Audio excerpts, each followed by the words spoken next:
नमस्कार जय जगन्नाथ मोर ओडिया शिक्षा चैनल को आपण मानक स्वागत। तो काली मो गोटे वीडियो अपलोड करी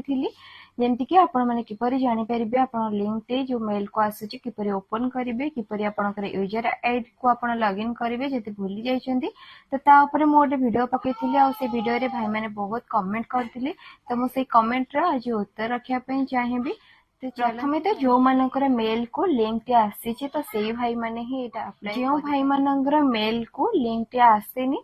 तो से प्रथमे तांको सीएल सर कथा हेबे एवं निजर नाम मोबाइल नंबर ईमेल आईडी एवं एम्प्लॉय कोड नंबर टी देबे एवं सीएल सर ठारू बुझी पाखरे पड़ुथिबा जीवीके एचआर कैंप को जाइकी आपनकर जहाँ भी असुविधा हेछि आपण सेठी कथा हे सेटा को जो भाई मानकर ओटीपी आसु नाही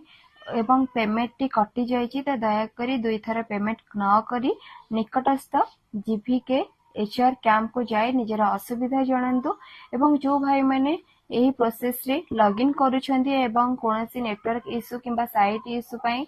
लॉगिन अधर रही जाउछि किंबा बैक हे जाउछि तो आपण आउ थरे यूजर आईडी एवं पासवर्ड दे लॉगिन करि मोर पूर्व वीडियोटी जो मु अपलोड करिथिली गाली सेटा किछि यूट्यूब रो इश्यू पई सेटा रिमूव हे जाइछि मु सेटा प्राइवेट करिनि अनेक भाई माने कमेंट करिथिले जे वीडियोटी प्राइवेट शो करूछि तो सेटा किछि यूट्यूब ता तरफ रे सेटा प्राइवेट करिछि इश्यू सेटा हेछि। तो यदि आपण मानकर किछि भी असुविधा होए कि किछि क्वेश्चन डाउट थाए तो मते कमेंट माध्यम रे निश्चित जणाइबे मु सेटा क्लियर करिया पे चेष्टा करिबि। यदि वीडियोटी भल लागे निश्चय लाइक कमेंट एंड शेयर करिवे चैनल टी को सब्सक्राइब करबा को अनुरोध। वीडियोटी भल लागिले निश्चय शेयर करिवे। रहिले जय जगन्नाथ।